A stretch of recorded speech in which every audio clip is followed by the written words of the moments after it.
Good day, fellow champions of inclusion. I am A.A. Ron, and this is the Inclusive Dad Podcast, where we explore inclusion and make it practical. Before we dive in, don't forget to subscribe, rate, or review the show on your favorite platform.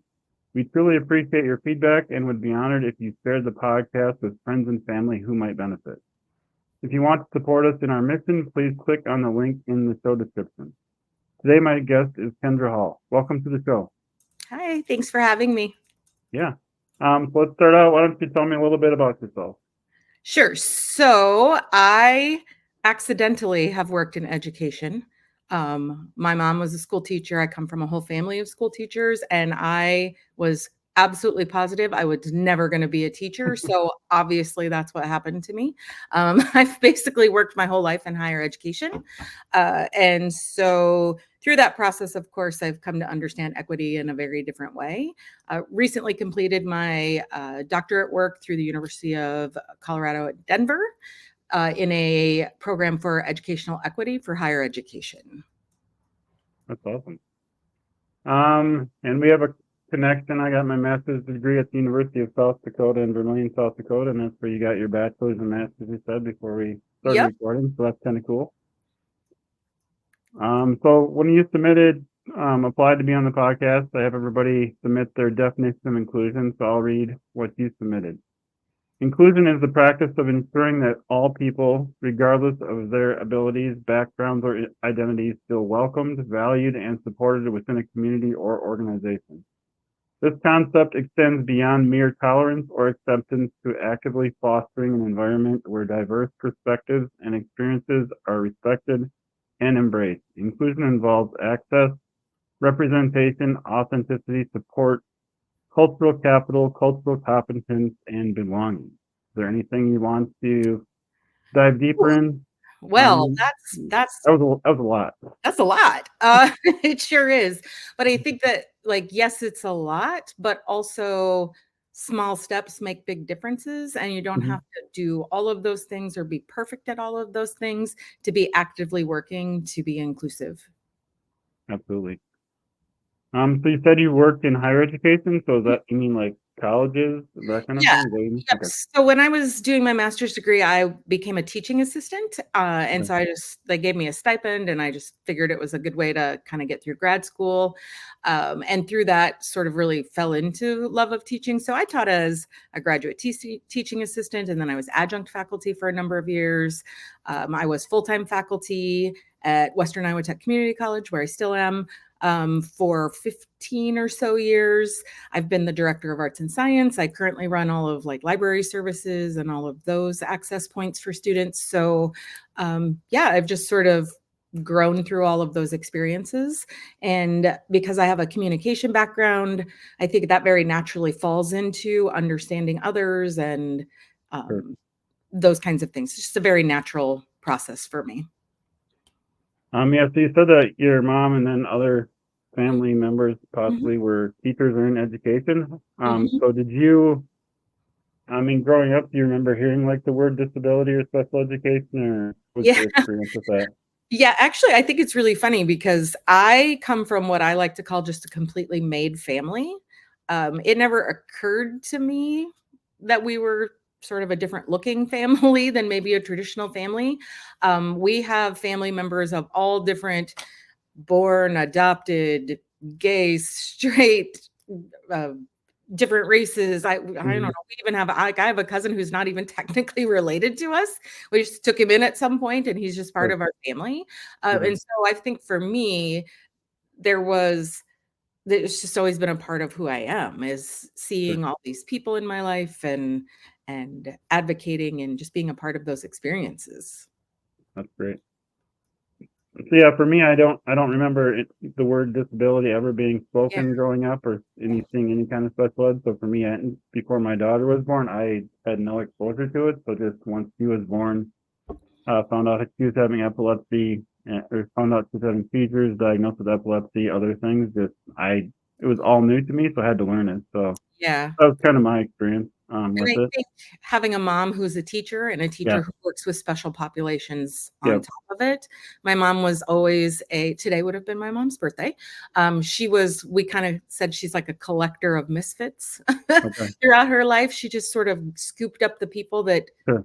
didn't always feel like they had a place Yeah. and loved them up. So, That's awesome. Or do you know why she got into teaching? I don't know that we ever had like a real conversation about that. I think Okay. that's just where she was drawn. Yeah. But it's just some of us just have that calling. Yeah, for sure. That's great. So can you explain, so I'm looking at your title under your picture, it says educational equity. Can you explain to me what the difference between equity and inclusion is, or how they're similar, how they're different? Sure. So like equity is where we look at like equal access, making sure that there are availability of all the same amenities, the same coursework. It's not our place to tell a student they can't take a certain class. Legally, we can't do that, but also Right. we are bound to make that experience equitable, accessible, that we aren't putting barriers in the way. Yeah. For example, right now on campus, last year came to us the first time we've had a fully blinded student. Sure. And that was a whole working through what that means and helping faculty understand. Like writing tests is very different if you're writing them for a screen reader, for example. And Oh, sure. Yeah. so there was a lot of sort of learning on the fly and helping faculty continue to train in those things. So it's Sure. just that constant learning of what's the next thing that's equitable, right? And Yep. also that equity and inclusion means that we're not changing coursework, we're not changing the learning or separating a student out and giving them like it should still all be the same work. We're giving credit hours. These credit hours transfer. So if we're Right. talking about like a K-12 student, a high school student who's also taking college classes, Right. right? That there's a need to ensure that that's all the same instruction, the same competencies, the same learning is happening. Not easy to do sometimes for faculty to make those Right. switches. Yeah. That's great. Thank you. So yeah, my daughter, her name is Cecilia. We call her Cece. She actually, in early October, she ages out of the education, well, high school transition education. She turns 22. So she Mm, actually applied to a community college in Austin, Minnesota, Riverland Community College, where we live. Got accepted, which honestly, if I'm being completely honest, I never thought that was actually a possibility for her, which is kind of hard for me to say out loud, but I just didn't see that for her, so I'm super excited about it. I'm familiar with the IEP process because, I've gone through that her whole mhm. education career. Can you maybe speak to a little bit, so now she's going into college, like what resources are available? What does that look like, going from like a high school transition setting to like a college setting? Yeah, absolutely. So I think most importantly for our students who are coming from high school or might still be high school students taking some college courses is that we want to make sure that there's a definite conversation and intake with that disabilities office so that those 504s, IEPs, whatever those plans are, can be reviewed and given proper accommodations. There are some legal and standard differences when we get out of the K-12 world. So Yep. some things are going to transition a little bit. I think also if you're dealing with a student who does have some really specific needs, make sure that you get that FERPA waiver signed at the college level so that we can speak with parents. Yep. That's just depending on the level of disability and the level of needs. That's just a Yep. really helpful tool for us because we Yep. cannot talk to parents without that signed. So Yeah. really important to do those things. And also to recognize that some of the accommodations change at the college level, Sure. right? And so what we're legally obligated to apply at the K-12 level shifts a little bit Yep. sometimes, and that we also need to help students learn how to be good advocates for themselves. Yep. Yeah, that's great. Can you explain, you said like accommodations or modifications might switch?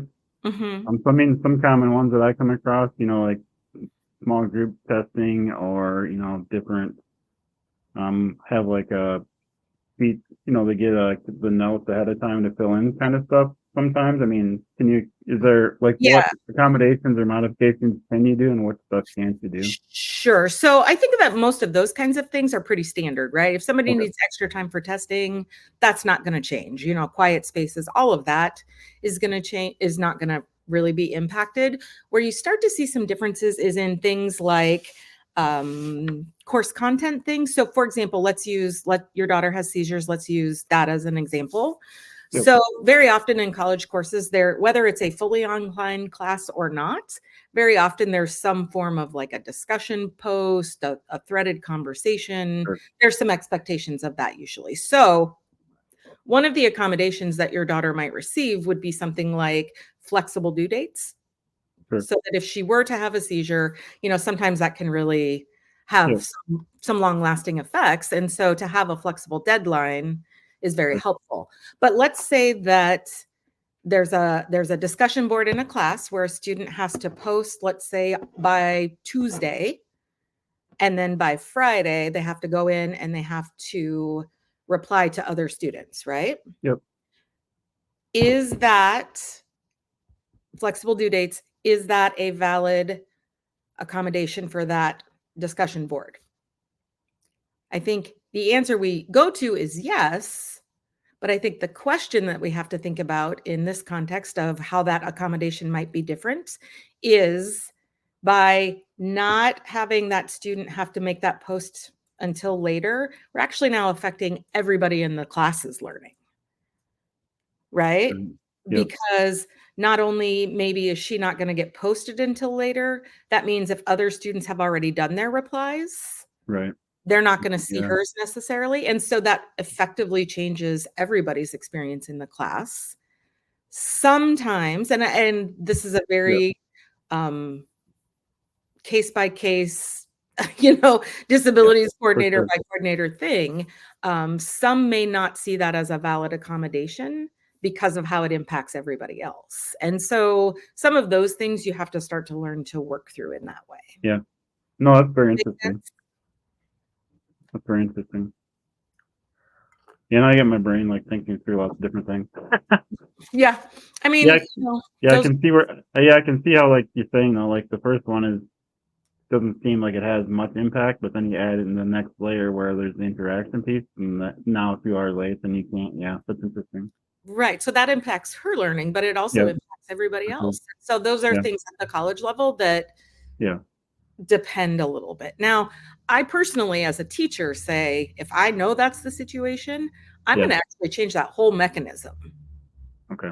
So it's inclusive of everybody, right? So maybe this discussion board with these forced replies by a certain date, maybe that's not the most reasonable way to run that. Right. Right. So how would you run it? Ooh, that's a great question. Well, first of all, just let me say, I think online discussion boards and like worst pedagogical strategy ever. Okay. I don't think they are great strategies. And frankly, I don't think a lot of faculty use them the right way. They're really effective if faculty get in and they have conversations and they help. But if all teachers are doing are just like giving points, because like that's not particularly effective teaching to begin with. Okay. So I got problems with that. But I think that those tools like discussion boards and things are really good for information sharing and for reflection. Sure. And so instead of necessarily forcing replies to one another, maybe a better way to do that is a reflection essay or this is what I took away from this. Okay. Because then I can still look at what the student took out of it. Right. Without it necessarily having any impact of when they turned it in, or if they did have a flexible due date, it's not going to change the nature of that. Yeah, that makes a lot of sense. I mean, so when I got my bachelor's, it was a long time ago.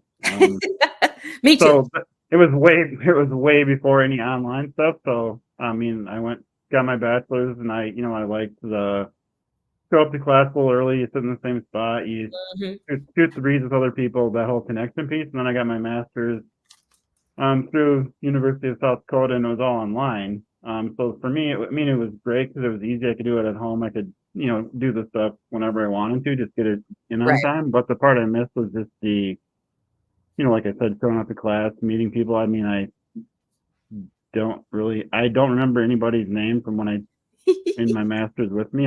Never connected with them on that level. So when you were talking about the discussion board, to me, what came to my mind, do you think that's kind of was put there just maybe just for that piece, like I missed just interacting with Yeah. the other classmates, maybe? Yeah, and I do think, like I said, if it's done right, I think there's Yeah, legitimate learning that can happen and right. So assessment, but it's only as effective as the person who's facilitating it. yeah, for sure. So, Yeah, that makes sense. Um, so I did my second TEDx talk at University of South Dakota, like I said, in April, and I talked about how we can use empathy to be more inclusive. How do you think we can use empathy to be more inclusive? yeah, it's actually a great question. It's one of the big themes that came out of my dissertation work. I started my doctoral program in July of 20, so right in the heart of COVID. Sure. And I think that well, initially, what I ended up studying was the effect of anti-DEI legislation on Iowa's community colleges and the people who are sort of tasked with doing that work. And one of my recommendations, one of the things that came out of the study, is that what we're actually doing is belonging work. Like if you get involved with inclusion and equity and all of the words that people get very upset about and find Yeah, reason to be outraged, it's kind of looking at it incorrectly because right. empathy goes hand in hand with belonging. Right? Yep. When we focus on whether or not people feel like they belong, whether they're employees or students or parents, that's where the work is best done is do they see representations of themselves? Do they see that their child will be taken care of? Do they see there's four ways that you can measure belonging. And I gave you a link if Yep. anybody want to post it out there where there's a great article about measuring belonging in education. And I think it's Sure. really instructive to look at that. But for me, that empathy piece is I think when people are forced to be resilient in their lives, when they've worked all their lives to just get through, they do not need another lecture on grit and resilience. What they need is help. What they Right. need is people to advocate and understand them and work to help them be successful. Right.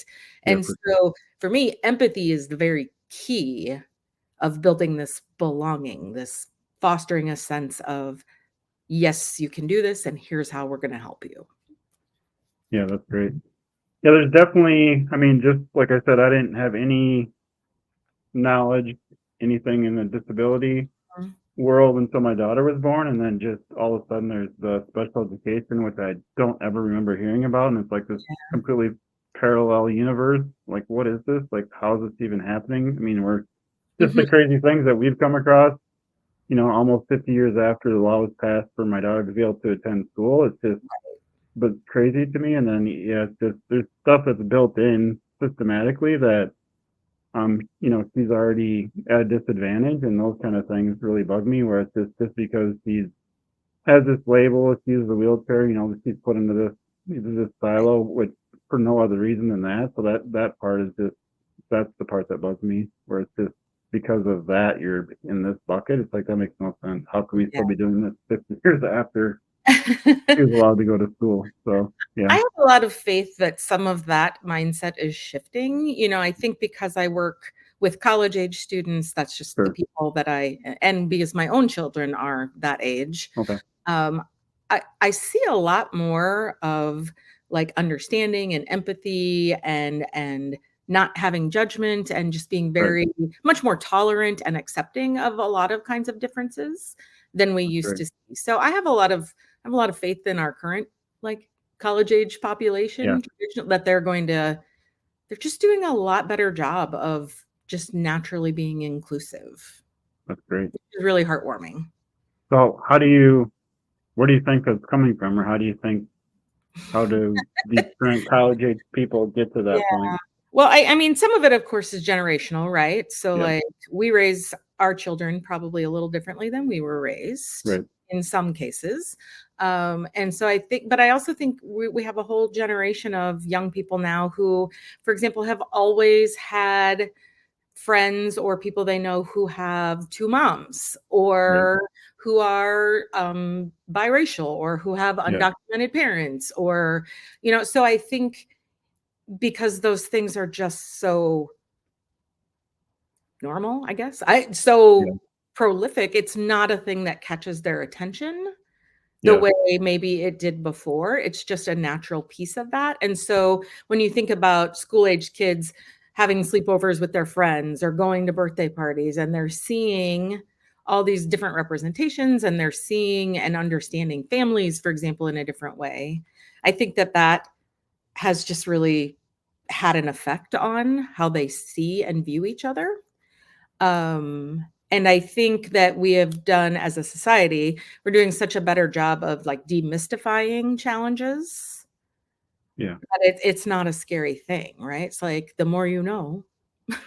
Remember that from TV Yeah. when we were kids, right? I Well, think that has yeah. made a huge difference in. Yeah. As you're talking, I think I mean, to me, I was like thinking about just like the world's way more open now than it was. I mean, when I grew up, you grew up, it sounds like, I mean, we had certain specific number of channels everybody watched. I mean, we went to Baptist church. So, I mean, I basically went to church every time when the doors were open and didn't hang out with anybody else. So, I mean, I was always hanging out with this small group of people. I mean, the school, I mean, where I grew up, the only time I saw somebody um, that was not white was when the migrant workers were in town to, harvest the vegetables. So, I mean, I didn't have any exposure to people with different colored skin. I didn't hear anything about disability, that stuff. So yeah, my world was super small and I didn't have exposure. So as you were talking, just opening up, I mean, the internet being, Right. hearing stuff all over the place, being exposed to it. Now the school system in Austin, Minnesota, where I live, I pretty sure that I heard that there's more, non-English Mhm. first language kids in the school system than there are English first language. So it's changed dramatically for sure. So I feel like yeah, that probably has a lot to do with just we're just Yeah. exposed to so many more things now than I was when I was a kid. And like back in the day, like, special education were those kids Yep. othered out of the regular mainstream Yep. classrooms. That shift, in For education in sure. the last 20 years or so has also made a difference in that, I think. Yeah. Um, yeah, it's been a really interesting process. And I think, we're always going to have people who don't have those Right. experiences or like that's just a part of it. But Yeah. um, yeah, I don't know, just in the everyday workings with college students, it's just not the thing that it used to be. I think it's also important to remember that we know that we have students who don't have diagnoses and we couldn't accommodate them legally if we wanted to because they don't have the diagnosis for any Right. number of reasons. And that could be Right. healthcare, like all kinds of things involved with that, right? We Sure. also know that we have, especially at the college level, students who will not disclose to us that they have a disability. True. Yeah. Kids who have ADHD, for example, they just don't want the label. And so they won't tell us sometimes, Yeah. right? For sure. So I guess in my work, part of what I do in my current role is I facilitate access points for students for like alternative text and things like that that they need. Yeah. And like I have for the last year, like all these tools are free. Everybody has access to them. Even people who speak multiple languages. I think people who don't necessarily understand how complex it is to read and translate. Like it's very intense. And so instead of trying to figure out who needs the help and what's okay for this person, like why don't we just like provide all the tools and show people how to use them and they can use them how it works for them. My son Sure. is an ADHD kid, and by the time he was in about 6th or 7th grade, he knew that he really never needed any extra help or time for testing or anything for like math and science. Hmm. Always needed it for English, social studies, things like that, right? And Right. so maybe because he's my child, like he just learned very early his brain works differently, and that was Yep. not a shameful thing. And he, in effect, taught his friends about that as well. So Right. it's just I think it's just a very different world in that way in Yeah, education. for sure. This is a very good question. Got me thinking.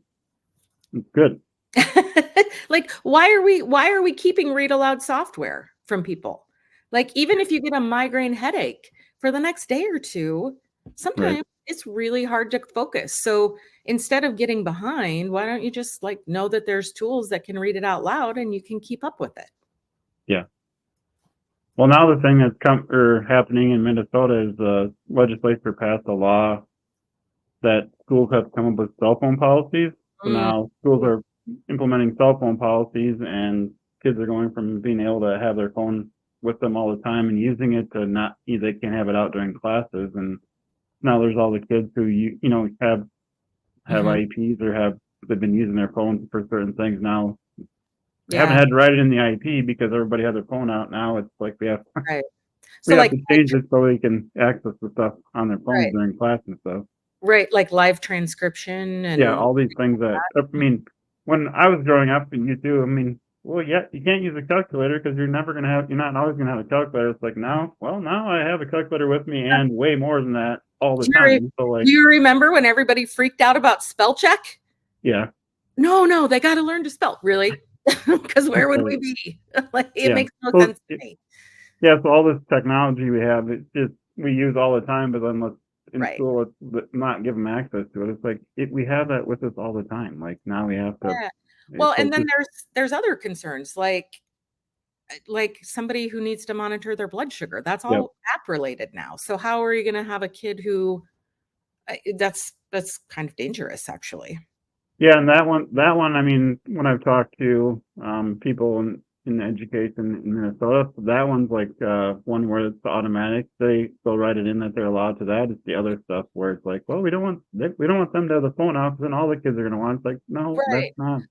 But that's not the good reason to not let them have their phone out to do the stuff they need to do to access their education and be But successful. So that again, by force, you can have it if we can put it into a plan yeah. that others you. Now you're an other who gets to have the phone, which is Hmm. just another problematic way Yeah, of interaction in a classroom. Like it's that's a great othering. point.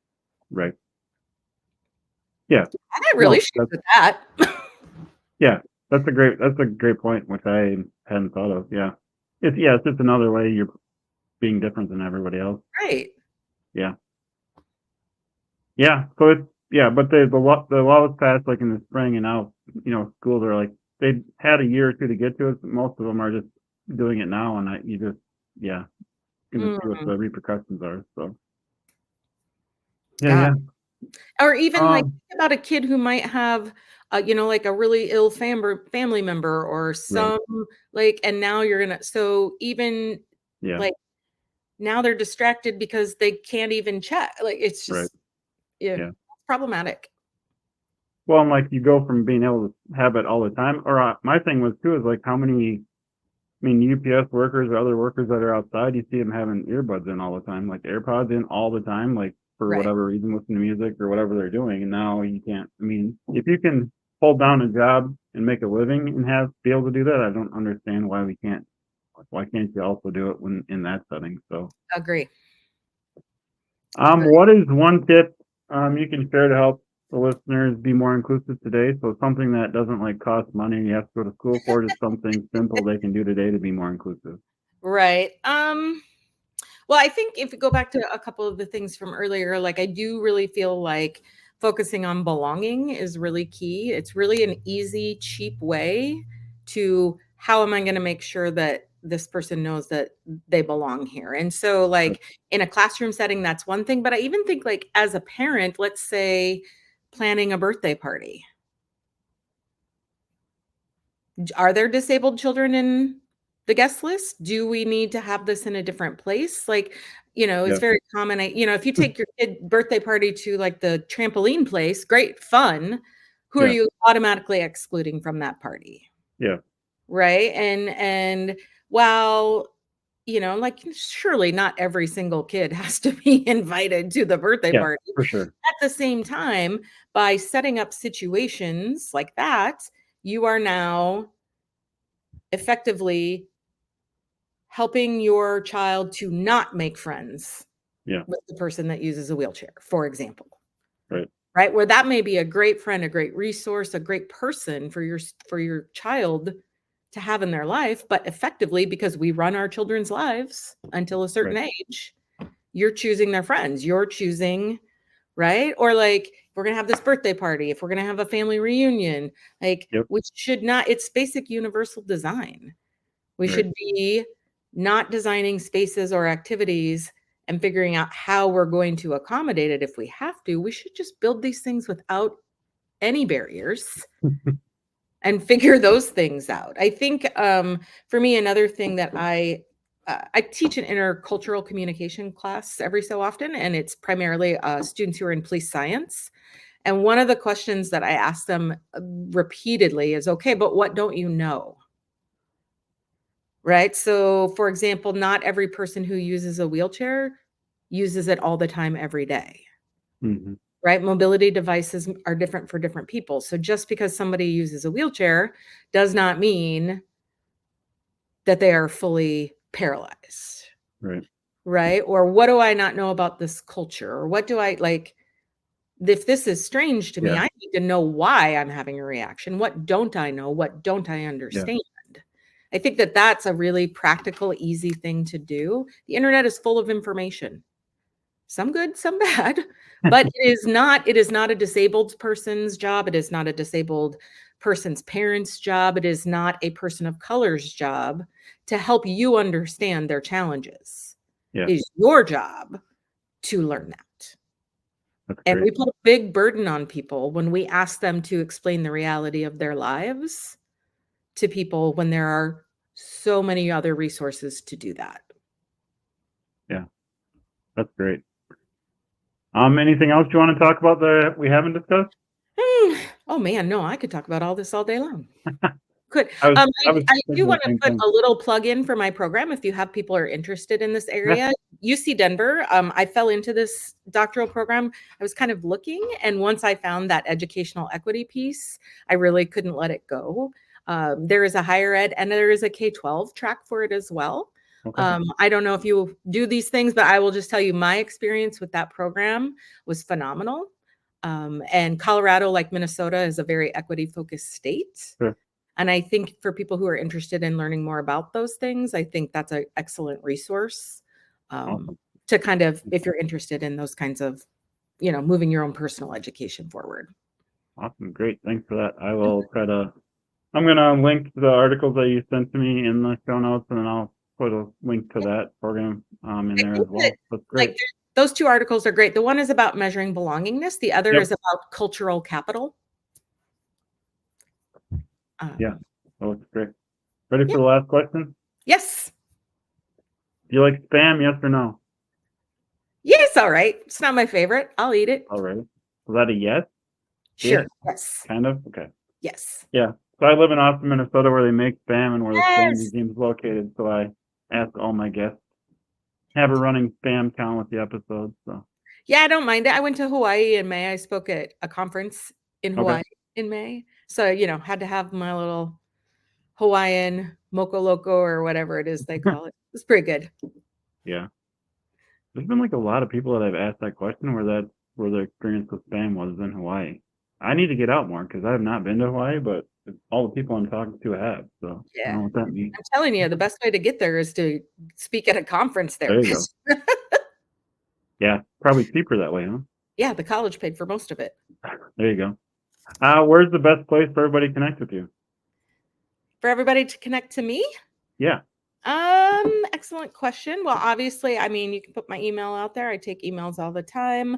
I'm a little weirded out by social media these days. Yeah. I have a LinkedIn that I'm not incredibly active with, but it is there. So certainly reach out to me there. I look more than I post generally on social media. So that's fine. And that's probably the best way, or email. Yeah, I'll definitely put your email address in the show notes also. So, well, thank you very much for being on the show today. Well, thanks for having me. I appreciate it. Yeah. To all of you listening, thank you for joining us on this episode of the Inclusive Dad Podcast. If you enjoyed today's conversation, please subscribe, rate, or review the show. Your feedback helps us connect with more champions of inclusion. Remember to share this podcast with friends and family who might benefit. If you want to support us in our mission, please click on the link in the show description. Together we can make the world more inclusive. Until next time, stay empowered and be a champion for inclusion.